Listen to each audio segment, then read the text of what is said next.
and it is in you that we have learned so much today. I thank you for that. I want to open up. We've got a few minutes time for some questions, and I know you're probably interested in, maybe some perspective, because Wanda's one of my girlfriends that I call and go, I'm dealing with this. What do you think? How do you do it? She's just one of those who really tells you the truth, which is sometimes you really want the, sometimes I want people to lie to me. But I never do. No, I always want the truth. I always want the truth, because you make better decisions if people can help you sit on the outside. So who has a question they want to share, a counseling question or anything they want to ask Wanda today? That's a good question. Two things. Why don't you repeat the question just so we make sure we've got it on the tape? Okay. One of the things, and let me make sure I got this right. She wanted to know that she knows my faith is strong, but what is it that keeps me growing and learning in business and mentoring and coaching, and pretty much who do I have around me to do that? So that, you know what, it is a lot of truth. There's a scripture that says if you want to be wise, that you are to be around wise people. So you always, someone said it like this: if you are the top of the heap for your group, get another group. You always want people who can teach you something. And everybody, children come to teach us. Experiences come to teach us. So I've always tried to be very open to learn. I've cried a lot. I've been on my knees. God, why does this keep happening to me?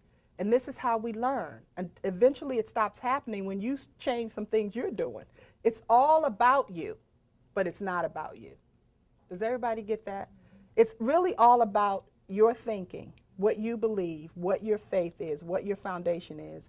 But when people talk negatively about you or say you're this and that when you're not, that's not about you. That's about them. What you say about yourself, that's all about you. So I try to be around wonderful people. Many of you in this room I know. I've had lunch with, dinner with, spent time with.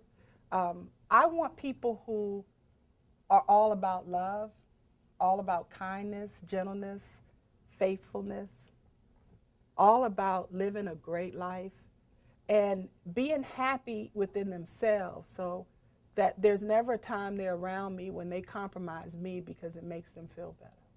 And that's happened to me a lot in my life. But recognize it when it happens. You know, we shouldn't compromise ourselves around anyone.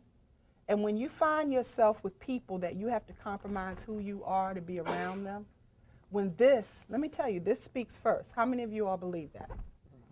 Everybody. It's the truth. This speaks first. So when you meet someone and they say something to you that's like, you're like Marmaduke, right? Don't push it aside. I was an expert at that. Look for people in your life when you meet them, you look them in the eye, and you see the truth, and you follow this. This person feels good to me. This person feels right to me. Seek out people who you can learn from. I still talk to some of my college professors. I sit on the board of governors at University of Maryland, not because it's my alma mater, because I love it, because the people around the table are amazing. So I want to be around them. I believe you rub a little bit, get a little bit, but I want people who love themselves. And so it doesn't matter to me what walk of life they are, because I can't judge you by what you do and what you have, because none of that matters. It's who you are in here. And when this speaks and says, be careful, listen to it. This is my life lesson. I didn't listen to it. I'd be like this. Oh, no, because he's cute. Or, but she owns a multi-million-dollar business and everybody thinks she's great. Or, whatever thought comes to you here, stick with it. We're taught we have to be nice. We have to be ladies. Let me tell you something. See how quickly I could change that? Sometimes you have to, my mother used to say this, sometimes you have to look the devil in the eye. Now, I'm not calling anybody devil. That's not what I'm doing. It's a spiritual thing. Because if you spell devil backwards, what does it spell? Lived. That's all it is. Anything that keeps you from an abundant life, that's what evil is. Anything that keeps you from joy and peace and love and gentleness and kindness and forgiveness, that's what evil is. That's what we saw on 9/11. That was pure, unadulterated evil. So in our lives, I hope I answered your question. I seek out people with a good heart and a good intention. And I also have started my own mentoring and executive coaching, and I call it executive coaching for leaders and leaders in training, because I have some 20-year-old college students that are my clients, and I also have women that are business owners that are my clients, or women who are building businesses while they're working for other businesses. And my only intention is to say to them, there's not one of us that doesn't have power, not one. There's not one of us that doesn't have purpose, not one. And when you figure out what your passion is, when you figure out what it is you love, is it writing? You know, it's kissing, but I can't make money doing that. But, you know, not everything. But, well, yeah, I could. Anyway, but find out what you love. You know, my mother said it clearly. She said, you can talk yourself into anything. That's the first time I thought, I talk that much? I love to talk. I love to communicate. I love to hug. I love seeing people have light bulb moments. I love having light bulb moments. I just love people to see the beauty of who they are. And if I can help people do that, I want to do it. Because you bring all of that with you. Everyone says we had to put it in compartments. You know, there's so many things that are in books that I just don't believe in. I bring myself to the office every day. I don't leave Wanda outside and bring somebody else in. Now, sometimes I might leave some attitudes outside. My father taught me that. My father would come in the house every single day of his life, even when he was in a nursing home and you walked in his room. This is how he would greet you. Hey, how's everybody doing? Did everybody have a good day? Every day. That's how my father entered the room. Do you think he didn't just save somebody's life or go into a burning building? My father got blown across the street in a fire, and I didn't know till I was an adult. He never brought that stuff home. You understand what I'm saying? But he brought himself in the house. And so I've learned, if I'm having a bad, like I didn't sleep last night really good.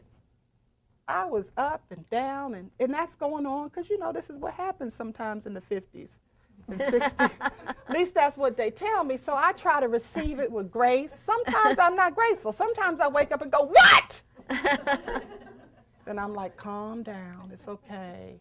You know, so I had a couple of those nights, but I didn't want to bring that in here. Why? I mean, I brought it up now as a joke, but a lot of times there's certain things you do leave outside the door. I don't want to bring a bad attitude in. I started playing volleyball Monday, first time in 30 years. They could tell when I walked in with these nails. Who are you setting to, really? I had the best time. 3 games, 0 and 3, but that's okay. Had a good time.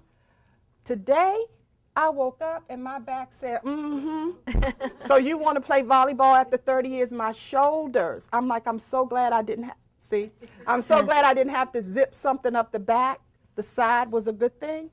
But all I'm saying is I'm not going to come in here and say, oh, Cynthia, I hope this goes well because I'm sore in my I don't bring that, but I bring Wanda. Wanda likes to laugh. She likes to have fun.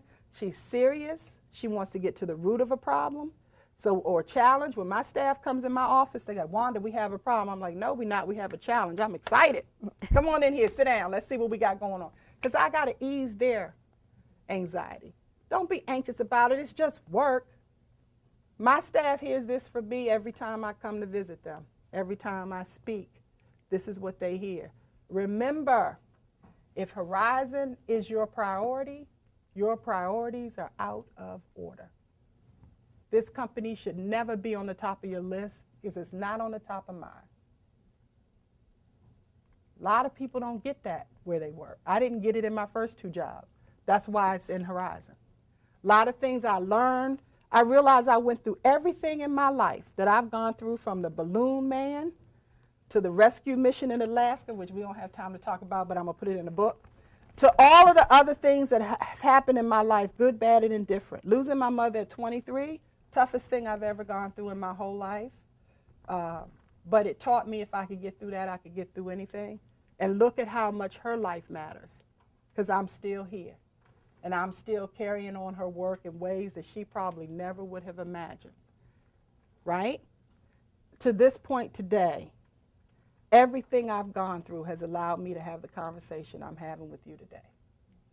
And I'm excited about what the rest of the day will bring and what the rest of my life will bring. And as Maya Angelou says, I just want to run on, see what the end will be.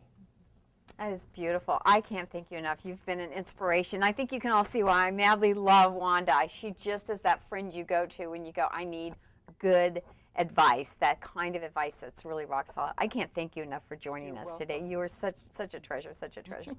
We've got a couple things I want to wrap up with, then I'm going to let you come over and talk to Wanda yourself. I just want to give a shout out to Rosemary McDowell, one of our members, who has her new book that she wrote with Les Brown called Fight for Your Dreams.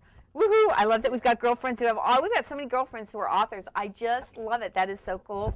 Also wanted to give a shout out. We have an incredible event coming in, and we want you to join us and get involved. It's our Cups Full of Hope, our annual breast cancer awareness event that we host that raises money for the Tiger Lily Foundation that helps support women under the age of 40 who are impacted with breast cancer, because that growing group of women has greater challenges and they're greater threats once they're diagnosed with breast cancer. So I hope you join us. We're inviting you to design and decorate a bra, a 36C underwire bra. Design and decorate it, and it will be auctioned off at an art auction. It is I know that sounds weird, but it really is the most incredible event. And think about how compelling it is when you have on your home, on your mantle, or in your office a decorated bra.